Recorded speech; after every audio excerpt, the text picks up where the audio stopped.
Hi guys, this is Bell Channel 2018 and welcome back to my vlog. Oy, Waldacera, patron saint of shopping, unbothered. Ilan lang yan sa mga bansag ng mga netizens kay Sara Labati.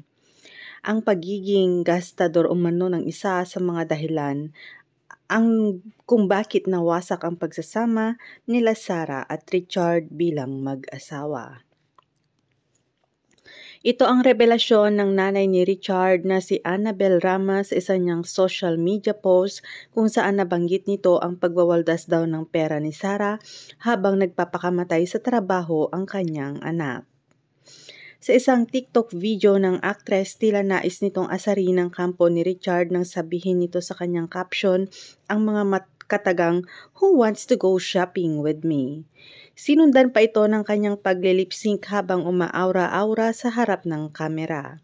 Aniya, "I don't think you understand, I'm obsessed."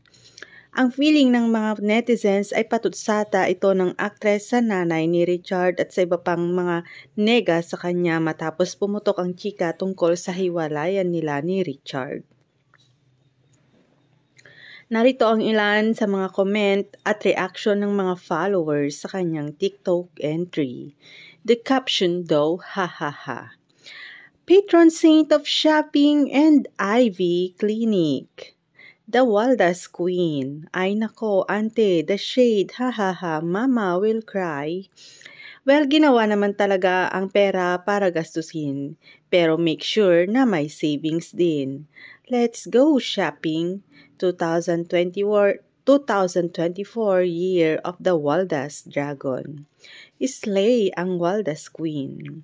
Yes to Waldas moms, deserve. Hanggang ngayon ay hindi pa rin diretsahang inaamin ng mag-asawa ang tunay na estado ng kanilang relasyon.